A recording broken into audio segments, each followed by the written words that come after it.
નમસ્તે, કેમ છો? આપનું હાર્દિક સ્વાગત છે ગુજ્જુ ફાર્મસીમાં. વીએમસી ફાર્માસિસ્ટની એક્ઝામ 17 ડિસેમ્બર 2023ના રોજ છે. તો એ માટે જૂના પેપર એક વખત જોઈ લેવા જોઈએ કે જેનાથી તમને આઈડિયા આવે કે કેવા ટાઈપના ક્વેશ્ચન્સ તમારી એક્ઝામમાં પૂછાઈ શકે છે. તો એ માટે 15 ડિસેમ્બર 2019ના રોજ લેવાયેલા વીએમસી ફાર્માસિસ્ટના પેપરનું સોલ્યુશન વિથ એક્સપ્લેનેશન અહીં લીધેલું છે. જો તમને વિડીયો ગમે તો વિડીયોને લાઈક કરો અને તમારા ફ્રેન્ડ્સની સાથે શેર કરો કે જેમને પણ આઈડિયા આવે કે પ્રીવિયસ યરમાં કેવા ટાઈપના ક્વેશ્ચન્સ પૂછાયેલા હતા અને હવે નેક્સ્ટમાં કેવા ટાઈપના ક્વેશ્ચન્સ આવી શકે છે. તો વધુ સમય ન લેતા સ્ટાર્ટ કરીએ video. First question is The study of arthropods of medicinal importance is termed as. આર્થ્રોપોડ્સની સ્ટડી કરવામાં આવે છે એને શું કહેવાય છે? એને કહેવાય છે મેડિકલ એન્ટોમોલોજી. તો આન્સર છે medical entomology. Entomon means insect અને લોગોસ એટલે તો આપણને ખબર જ છે સ્ટડી થાય. તો study of insects that is medical entomology. Then જે બીજી 3 ટર્મ્સ છે એના વિશે પણ તમને માહિતી હોવી જોઈએ. મેડિકલ એન્ટોમોલોજી એટલે સ્ટડી ઓફ આર્થ્રોપોડ્સ અને ઇન્સેક્ટ્સ. ધેન મેડિકલ હર્પેટોલોજી છે તો સ્ટડી ઓફ એમ્ફિબિયન્સ અને રેપ્ટાઇલ્સ એને કહેવાય છે medical herpetology. Then herbology that is study of herbs and medical ornithology that is study of birds. Next question. Following is true for type A adverse drug reaction except. મેં તમને પહેલા પણ કીધેલું છે કે ક્વેશ્ચન છે ને એને શાંતિથી વાંચવો. એમાં જો ક્યાંક એક્સેપ્ટ આપેલું હશે અને એ તમે ધ્યાને ના લીધું તો તમે જે માનો છો કે આન્સર સાચો છે એ સાચો નહીં પણ ખોટો પડી જશે અને નેગેટિવ થઈ જશે માર્ક્સ તમારા. એટલા માટે આ એક્સેપ્ટ છે ને એ બહુ ઇમ્પોર્ટન્ટ છે. ક્વેશ્ચનને 2 વખત વાંચી લેવા. તો ફોલોઇંગ ઇઝ ટ્રુ છે type A adverse drug reaction માટે. આ 4 માંથી કોઈ એક ઓપ્શન છે કે જે type A adverse drug reaction માટે નથી આવતો. તો આન્સર છે હાઈલી અનપ્રિડિક્ટેબલ. બાકીના 3 options type A adverse drug reaction માટે ટ્રુ છે. That is, it is related to dose of a drug, then it have a high incidence rate and less chances of mortality. તો adverse drug reaction ના mainly 5 types હોય છે. Type A dose related હોય છે. Then it is related to pharmacological action of drugs. Then it is predictable from non-pharmacology. An example છે nephrotoxicity by aminoglycosides. Then type B છે એ dose related નથી અને uncommon type of adverse drug reaction છે. It is not related to pharmacological action of the drug. એનું example છે કે penicillin induced urticaria. Type C છે એ પણ અનકોમન છે. જ્યારે લોંગ એક્સપોઝર થશે ડ્રગ્સનું ત્યારે અરાઇઝ થાય છે. For example hypothalamic pituitary adrenal axis suppression by corticosteroids. Then type 4, type D.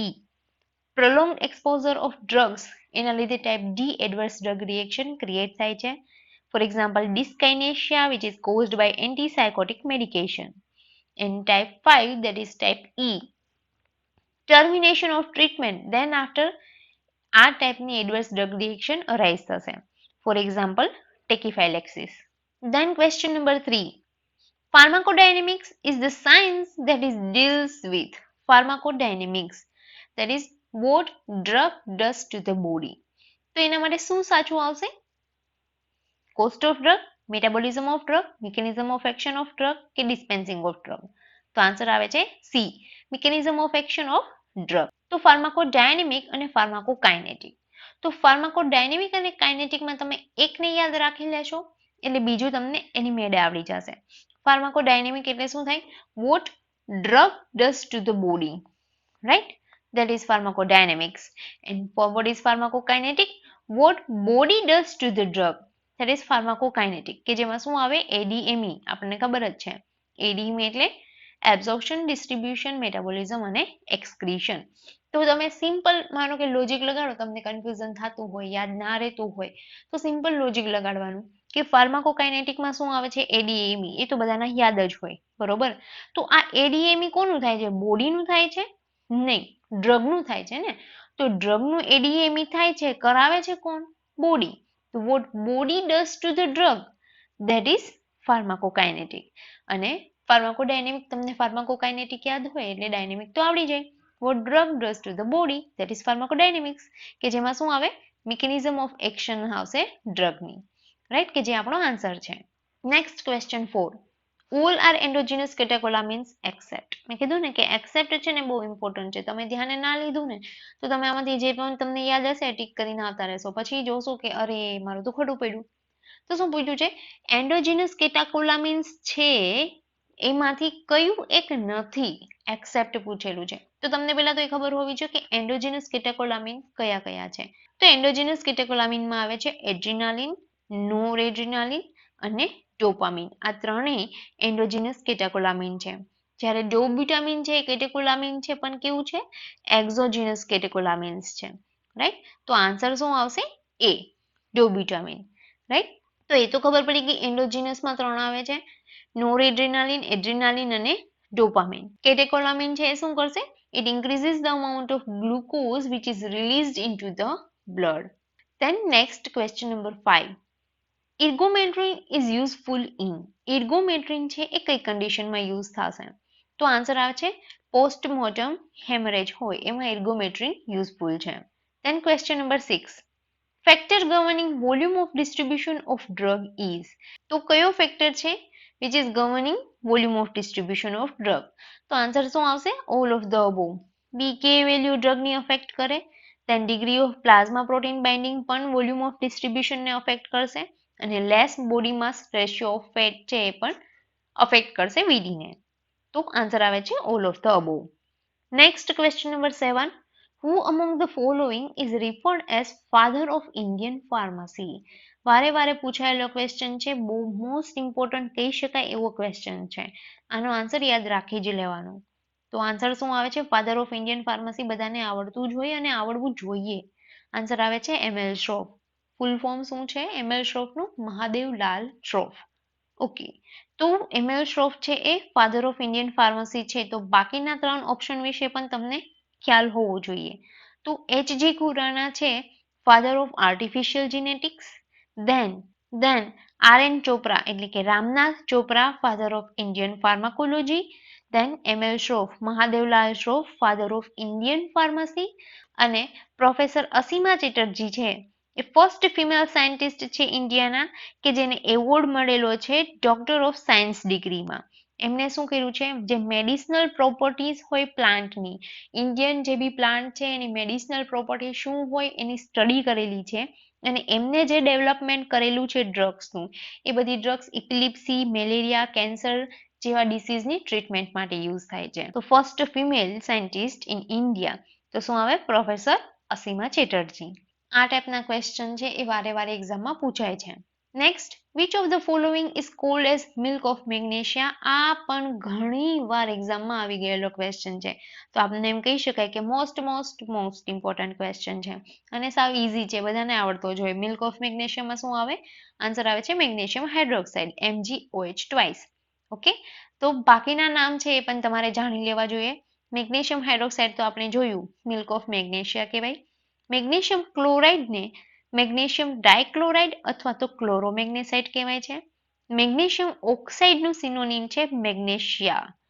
Then magnesium સલ્ફેટને કહેવાય છે એપ્સમ સોલ્ટ. આ પણ વારે વારે પૂછાયેલો ક્વેશ્ચન છે. આ બંને છે તમારે યાદ રાખી જ લેવાના અત્યારે જ.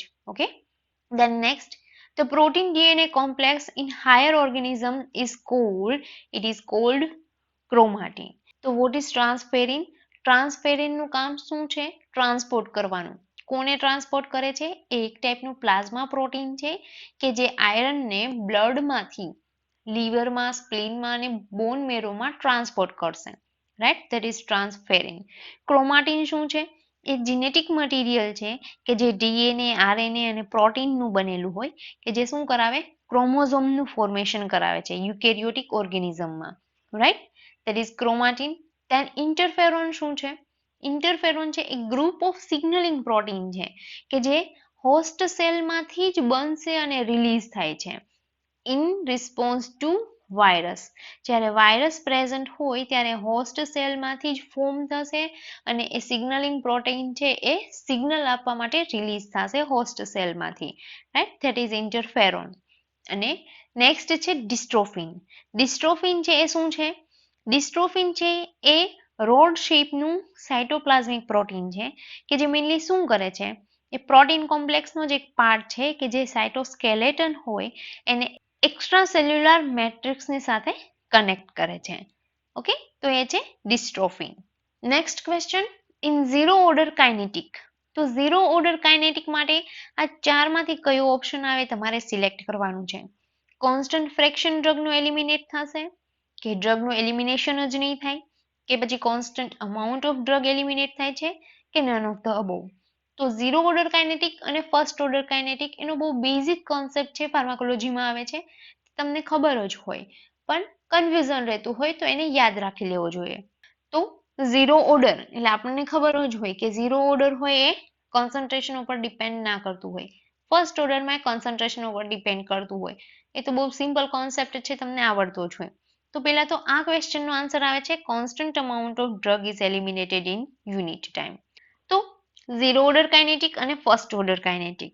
તો ઝીરો ઓર્ડર કાઇનેટિક અને ફર્સ્ટ ઓર્ડર કાઇનેટિકમાં તમારે યાદ કેમ રાખવાનું કે ઝીરો ઓર્ડર કાઇનેટિક હોય ને એમાં કોન્સ્ટન્ટ અમાઉન્ટ છે એ એલિમિનેટ થતું હશે અને ફર્સ્ટ ઓર્ડર કાઇનેટિકમાં કોન્સ્ટન્ટ ફ્રેક્શન એલિમિનેટ થશે.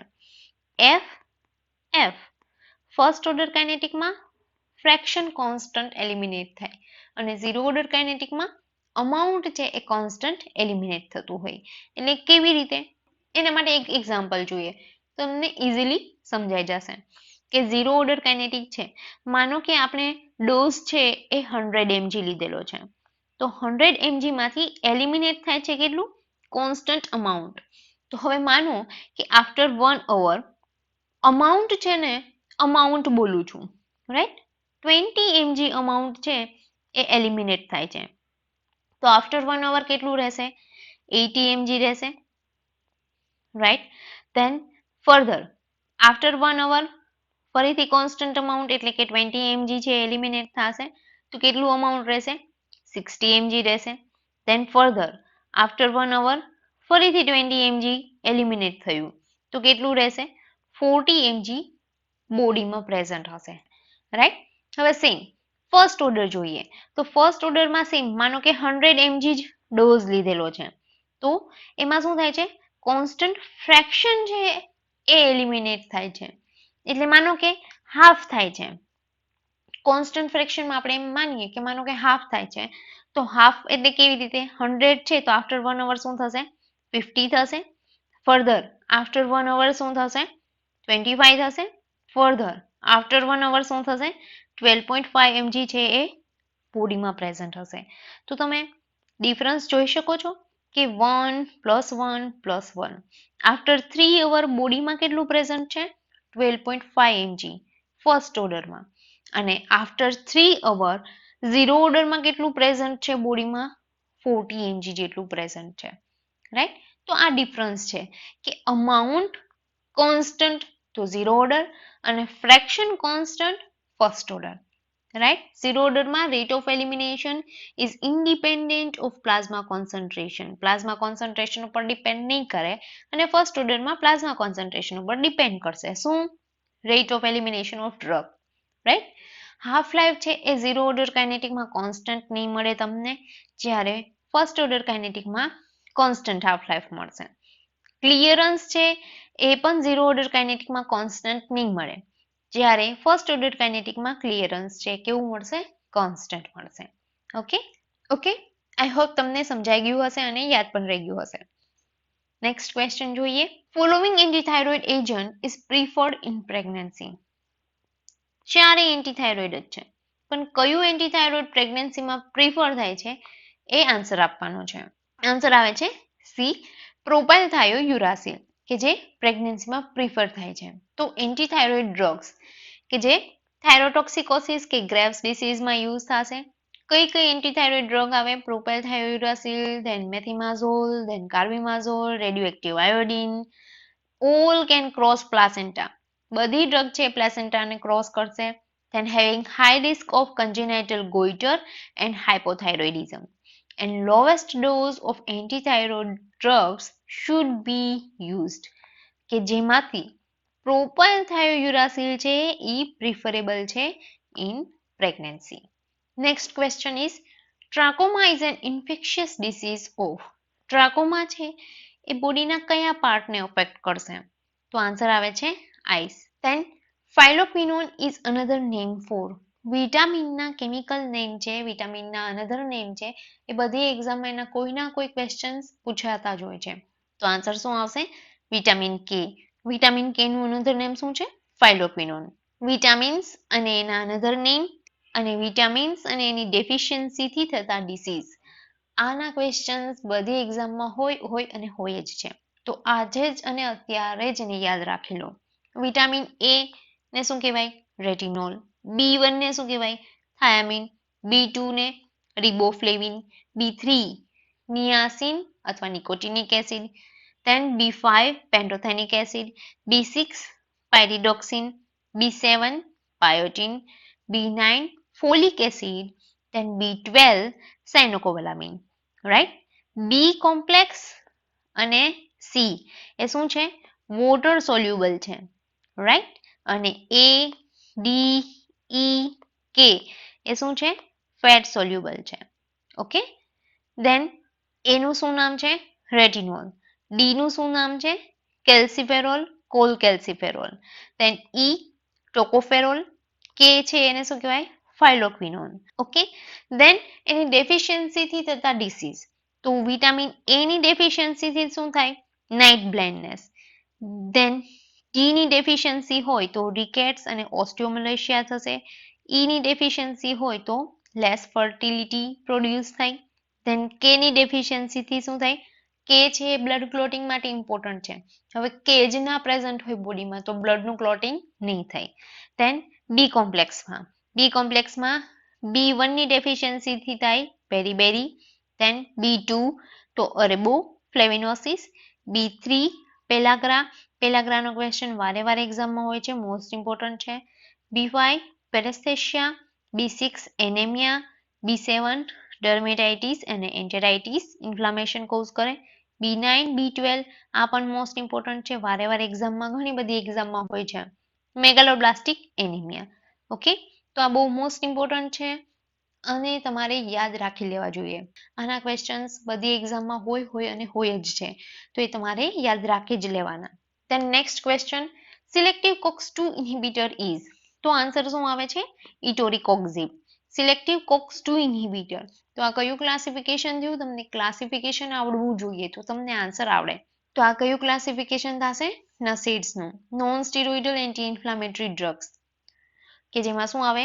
Non selective COX inhibitor, preferential COX-2 inhibitor, selective COX-2 inhibitor અને analgesic antipyretic with poor anti inflammatory action. તો સિલેક્ટિવ COX-2 ઇન્હિબિટર્સમાં શું આવે? સેલેકોક્ઝિબ, ઇટોરિકોક્ઝિબ અને પેરેકોક્ઝિબ. COX-2 સિલેક્ટિવ, તો એમાં કોક્સિબ છે એ યાદ રાખવાનું. Then next question, a drug that promotes diuresis by antagonizing the action of aldosterone. કંઈ નથી, આમાં તમને ડાયુરેટિકનું ક્લાસિફિકેશન આવડે તો સિમ્પલી પૂછેલું છે કે આલ્ડોસ્ટેરોનનો એન્ટાગોનિસ્ટ કોણ છે? તેનો આન્સર આવે છે સ્પાયરોનોલેક્ટોન અને બીજું શું આવે? એપ્લિરેનોન. અને ડાયુરેટિકના ક્લાસિફિકેશનમાં આવે છે, એક આવે inhibitor of sodium potassium chloride cotransport. Then medium efficacy diuretics, that is inhibitor of sodium and chloride symport, અને weak diuretics કે જેમાં શું આવે? Carbonic anhydrase inhibitors, then potassium sparing diuretics અને osmotic diuretics, કે જેમાં potassium sparing diuretics માં આવશે aldosterone antagonist કે જે આપણો ક્વેશ્ચન છે, અને renal epithelial sodium channel inhibitors. તો aldosterone antagonist માં શું આવે છે?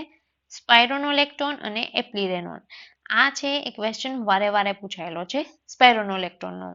Then next question, for transducer mechanism which of the following act as effector? Transducer answer આવે છે all of the above. Enzyme and channel carrier protein all can act as effector in transducer mechanism. Right? તો ટ્રાન્સડ્યુસરનું કામ શું હોય? ટ્રાન્સડક્શન કરશે. ટ્રાન્સડક્શન એટલે શું કરે? સિમ્પલી એક કેમિકલ અથવા તો ફિઝિકલ જે સિગ્નલ હોય એને ટ્રાન્સપોર્ટ કરે છે થ્રુ સેલ. તો એ સિગ્નલને ટ્રાન્સપોર્ટ કરે છે, દેટ ઇઝ સિગ્નલ ટ્રાન્સડક્શન. તો ટ્રાન્સપોર્ટ કરવાનું હોય સેલમાં, તો એમાં તમે ક્વેશ્ચનમાં સિમ્પલી જુઓ તો શું છે કે ટ્રાન્સપોર્ટ કરવા માટે એન્ઝાઇમ પણ ઇન્વોલ્વ થાય છે, ડિફ્યુઝનમાં એન્ઝાઇમ પણ ઇન્વોલ્વ થાય, આયન ચેનલ પણ ઇન્વોલ્વ થાય અને કેરિયર પ્રોટીન પણ ઇન્વોલ્વ થાય. તો ઇફેક્ટરમાં કોઈ પણ આવી શકે છે. તો આન્સર આવે છે any of the above. Then next question, major neurotransmitter in parasympathetic system. Parasympathetic સિસ્ટમનો ન્યુરોટ્રાન્સમીટર પૂછેલો છે. આન્સર શું આવે? Acetylcholine. Right? Acetylcholine છે એ મેજર ન્યુરોટ્રાન્સમીટર છે પેરાસિમ્પેથેટિક સિસ્ટમ માટે, કે જેને શું કહીએ છીએ આપણે? Cholinergic system. Then which of the following is ACE inhibitor? ACE inhibitor એટલે શું થાય? Angiotensin converting enzyme inhibitor. તો શું આન્સર આવે છે? એઝ ઇન્હિબિટરમાં શું યાદ રાખવાનું? પ્રિલ યાદ રાખવાનું. કેપ્ટોપ્રિલ, એનાલાપ્રિલ એ બધા એના એક્ઝામ્પલ આવે છે. તો આન્સર શું આવે? કેપ્ટોપ્રિલ. હવે એમાં શું થાય? પહેલા તો તમને એ ખબર છે કે આ એઝ ઇન્હિબિટર આપણે ક્યારે યુઝ કરીએ છીએ? એઝ ઇન્હિબિટર છે એ એન્ટી હાઇપરટેન્સિવ છે, એટલે કે શું કરશે? બ્લડ પ્રેશરને કંટ્રોલ કરવા અથવા તો બ્લડ પ્રેશરને રિડ્યુસ કરવા માટે એઝ ઇન્હિબિટરનો યુઝ થાય છે. મેઇનલી શું કરે છે? તો બ્લડમાં એન્જિયોટેન્સિન 1 પ્રેઝન્ટ હોય, રાઈટ? હવે એઝ છે એનું કામ શું હોય? નામ જ છે એન્જિયોટેન્સિન કન્વર્ટિંગ એન્ઝાઇમ. તો આ એન્ઝાઇમ છે એ એન્જિયોટેન્સિન 1 ને એન્જિયોટેન્સિન 2 માં કન્વર્ટ કરી દેશે. અને આ એન્જિયોટેન્સિન 2 હોય એ મેઇનલી શું કરશે? એ જે બી વેસલ્સ છે એ વેસલ્સને કોન્સ્ટ્રિક્ટ કરી દેશે. તો વેસલનું કોન્સ્ટ્રિક્શન થઈ જાય એટલે શું થશે? બ્લડ પ્રેશર છે એ ઇન્ક્રીઝ થઈ જશે. બ્લડ પ્રેશર ઇન્ક્રીઝ થઈ જશે, હાઇપરટેન્શનની કન્ડિશન થશે. તો એમાં એઝ ઇન્હિબિટર શું કરે? એઝ ઇન્હિબિટર આ એઝને જ ઇન્હિબિટ કરી દેશે. તો આ એન્ઝાઇમ છે એ એન્જિયોટેન્સિન 1 માંથી એન્જિયોટેન્સિન 2 નું ફોર્મેશન નહીં થવા દે, રાઈટ? તો એઝ ઇન્હિબિટર છે એ એન્જિયોટેન્સિન 2 નું ફોર્મેશન ન થવા દે એટલે શું થાય? જે બી વેસલ્સ છે એનું કોન્સ્ટ્રિક્શન નહીં થાય, રિલેક્સ થઈ જશે. બ્લડ પ્રેશર છે એ ડિક્રીઝ થઈ જશે, રાઈટ? તો એ મેઇનલી કામ છે એઝ ઇન્હિબિટરનું, કે જેના એક્ઝામ્પલમાં શું આવે? કેપ્ટોપ્રિલ, એનાલાપ્રિલ, લિસિનોપ્રિલ, પ્રિલ યાદ રાખવાનું એઝ ઇન્હિબિટર્સમાં.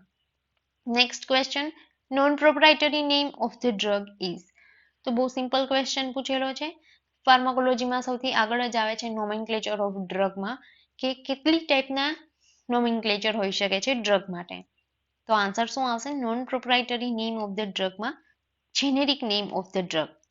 ડ્રગના મેઇનલી 3 ટાઈપના નેમ હોઈ શકે છે. એક હોય છે approved name, right? Then approved નેમને જ ઓફિશિયલ નેમ અને જેનેરિક નેમ કહેવાય છે. ધેન બીજું હોય છે બ્રાન્ડ નેમ. બ્રાન્ડ નેમ એટલે કે કંપનીનું નેમ અથવા તો પ્રોપ્રાઇટરી નેમ કહી શકાય છે. અને થર્ડ હોય છે કેમિકલ નેમ, કે જે આપણે IUPAC નેમ કહીએ છીએ એ હોય છે કેમિકલ નેમ.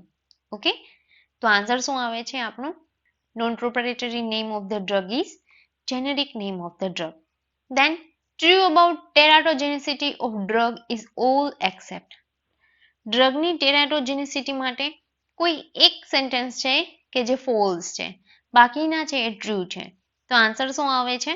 આન્સર આવે છે ઇટ ઇઝ જેનેટિકલી પ્રીડિટરમાઇન્ડ. દેન બાકીના જે 3 છે એ ટેરાટોજેનિસિટી ઓફ ડ્રગ માટે ટ્રુ છે.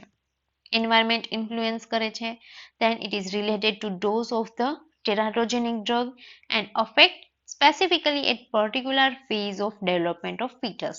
ટેરાટોજન મેનલી શું કરે? એ એમ્બ્રિયોમાં જે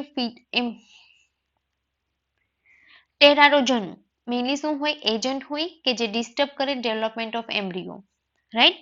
તો ટેરાટોજેનિક ડ્રગ્સ કઈ કઈ આવે છે? એના એક્ઝામ્પલ વારે વારે એક્ઝામમાં પૂછાતા હોય છે. થેલિડોમાઇડ, એપિલેપ્ટિક ડ્રગ કે જેમાં આવે વાલ્પ્રોઇક એસિડ, ફેનાઇટોઇન, ધેન રેટિનોઇડ એટલે કે વિટામિન એ, એઝ ઇન્હિબિટર્સ છે એ પણ ટેરાટોજેનિક છે. Third element that is lithium, then oral contraceptives or hormones, warfarin અને આલ્કોહોલ. આ બધી ટેરાટોજેનિક ડ્રગ છે કે જે ઇમ્પોર્ટન્ટ છે. Then spherical shape bacteria are term as. Shape પરથી બેક્ટેરિયાના નામ પણ વારે વારે એક્ઝામમાં પૂછાતા હોય છે. તો સ્ફેરિકલ શેપના બેક્ટેરિયા કયા આવશે? કોકાઈ. તો આન્સર આવે છે બી કોકાઈ કે જે સ્ફેરિકલ શેપ હોય છે કોકાઈનું. ધેન બેસિલાઈ છે તો એના રોડ શેપના બેક્ટેરિયા હશે. સ્પાયરોચેટ્સ અને વિબ્રિયોસ છે એ કેવા હશે? સ્પાઇરલ શેપમાં હશે. Then vote drug does to the body? તો આપણે આગળ જ આવી ગયો છે એનો answer. Drug does to the body તો શું આવે? આન્સર આવે છે ફાર્માકોડાયનેમિક્સ. ફાર્માકોડાયનેમિક્સ એટલે what drug does to the body, pharmacokinetic what body does to the drug. Okay, simple છે. ફાર્માકોકાઇનેટિક છે એમાં શું હોય? એક્શન છે, action of body on the drug. ડાયનેમિકમાં action of drug on the body. Then ફાર્માકોકાઇનેટિકમાં આપણને ખબર જ છે એડીએમઈ આવશે. ફાર્માકોડાયનેમિકમાં શું આવે? મિકેનિઝમ ઓફ એક્શન આવે. ધેન આઉટપુટ છે ફાર્માકોકાઇનેટિકમાં કોન્સન્ટ્રેશન વર્સિસ ટાઈમ રિલેશનશિપમાં હશે. ફાર્માકોડાયનેમિકમાં બાયોલોજિકલ રિસ્પોન્સ બેઝ આઉટપુટ હશે. Then what is pharmaceutics? ફાર્માસ્યુટિકમાં શું આવે? Study of quantitative aspects of drug delivery કે જેમાં મેઇનલી શું હોય? ઓવરઓલ પ્રોસેસ આવી જાય. ન્યૂ કેમિકલ એન્ટિટીમાંથી ડેવલપમેન્ટ કરીને એપ્રુવ્ડ થેરાપી બનાવી કે જે સેફ અને ઇફેક્ટિવ હોય કોઈ પણ ડિસીઝને ટ્રીટ કરવામાં અથવા તો પ્રિવેન્ટ કરવા માટે, રાઈટ? એને કહેવાય ફાર્માસ્યુટિક્સ. અને what is pharmacotherapeutics? Pharmacotherapeutics is use of drugs for the prevention, treatment, diagnosis and modification of normal functions. Right? એને કહેવાય pharmacotherapeutics. Next question. Disadvantage of oral administration of drugs are all except. બહુ simple question પૂછેલો છે. આપણે જાણીએ છીએ કે oral administration છે, safe છે, કન્વેનિયન્ટ છે. તો એના ડિસએડવાન્ટેજમાંથી ક્વેશ્ચન પૂછેલો છે કે કોઈ એક છે એ એનો ડિસએડવાન્ટેજ નથી તો એ શું હશે? એડવાન્ટેજ હશે. Action is slower hence unsuitable for emergency એ તો એનો ડિસએડવાન્ટેજ છે.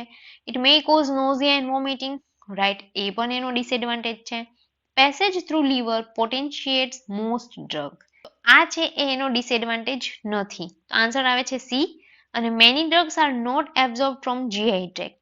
એ પણ શું છે? એનો ડ્રોબેક છે કે જીઆઈ ટ્રેક્ટમાંથી એબ્ઝોર્પ્શન નથી થતું ઘણી ખરી ડ્રગ્સનું. તો આન્સર શું આવે? Passage through liver potentiates most drugs. Oral route છે આપણને ખબર છે સેફ છે, કન્વેનિયન્ટ છે, ઇકોનોમિકલ છે, સેલ્ફ એડમિનિસ્ટ્રેશન પોસિબલ છે અને પેઇનલેસ રૂટ છે. ડિસએડવાન્ટેજમાં શું આવે? એબ્ઝોર્પ્શન સ્લોવર મળશે. અને મોસ્ટ ઇમ્પોર્ટન્ટ ડિસએડવાન્ટેજ શું આવે? એફપીએમ ફર્સ્ટ પાસ મેટાબોલિઝમ થઈ જાય છે, સ્લોવર એક્શન આપશે.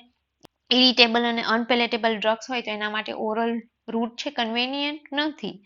અનકોઓપરેટિવ પેશન્ટ કે અનકોન્શિયસ પેશન્ટ માટે પણ યુઝફુલ નથી. ધેન ઘણી ડ્રગ્સ છે એ ડેસ્ટ્રોય થઈ જશે જીઆઈ ટ્રેક્ટમાં જશે એટલે. અને FPM that is first pass effect છે એ પ્રોડ્યુસ થશે. Next question. Potency of a drug is related to. Potency of a drug is related to efficacy. Efficacy એટલે મેક્સિમમ ઇફેક્ટ કે જે ડ્રગ પ્રોડ્યુસ કરે રિગાર્ડલેસ ઓફ ડોઝ. અને potency એટલે amount of drug કે જે ઇફેક્ટ પ્રોડ્યુસ કરવા માટે નેસેસિટી હોય. તો પોટેન્સી છે એ એફિકેસીને રિલેટેડ હશે.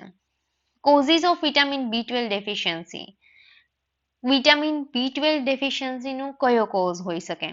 Lake of intrinsic factor secreted by stomach, disorder of terminal ileum, long continued nitrous oxide anesthesia, use and all of the above. તો આન્સર શું આવે છે? all of the above. Vitamin B12 ની ડેફિશિયન્સીના causes કયા કયા હોઈ શકે છે? એક તો ઇલિયલ એબ્ઝોર્પ્શન છે એ ડિક્રીઝ થઈ ગયું હોય તો વિટામિન B12 ની ડેફિશિયન્સી અરાઇઝ થાય. ક્રોન્સ ડિસીઝમાં, ઇલિયલ ડિસેક્શનમાં, ટેપવોર્મ ઇન્ફેક્શનમાં. then ઇન્ટ્રિન્સિક ફેક્ટર ડિક્રીઝ થઈ જશે તો B12 નું એબ્ઝોર્પ્શન નહીં થાય એટલે B12 ની ડેફિશિયન્સી ક્રિએટ થાય. જેમ કે એટ્રોફિક ગેસ્ટ્રાઇટિસમાં, પર્નિશિયસ એનેમિયામાં, then પોસ્ટ ગેસ્ટ્રેક્ટોમી સિન્ડ્રોમ્સમાં. જીનેટિક ફેક્ટર પણ અફેક્ટ કરે છે. વિટામિન B12 ની ડેફિશિયન્સી થઈ શકે છે.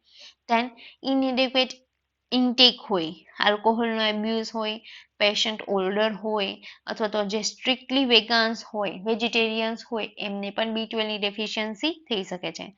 પ્રોલોંગ ડ્યુરેશનમાં મેડિકેશનનો યુઝ કર્યો હોય લાઇક હિસ્ટામિન H2 બ્લોકર છે મોર દેન 12 મંથ્સ યુઝ કરે તો B12 ની ડેફિશિયન્સી થાય. મેટફોર્મિનનો યુઝ છે મોર દેન 4 મંથ કરે તો પણ B12 ની ડેફિશિયન્સી થશે. પ્રોટોન પંપ ઇન્હિબિટરનો લોંગર ડ્યુરેશનમાં જો યુઝ કરવામાં આવે તો પણ B12 ની ડેફિશિયન્સી થશે, રાઈટ. પર્નિશિયસ એનેમિયામાં શું થાય? ઇન્ટ્રિન્સિક ફેક્ટર ઓછું થઈ જાય. ઇન્ટ્રિન્સિક ફેક્ટર જ ના હોય તો B12 છે એ એબ્ઝોર્બ નહીં થઈ શકે. Next question regarding BBB blood brain barrier spot the wrong statement. તો કયું રોંગ સ્ટેટમેન્ટ છે? આન્સર આવે છે inflammation of meninges further limits entry of drug into the brain. તો એ રોંગ છે. બાકીના જે 3 ઓપ્શન છે એ BBB માટે રાઇટ આન્સર છે. Capillary endothelial cells of brain have tight junctions. Only lipid soluble drugs છે એ જ બ્રેઇનમાં એન્ટર થશે.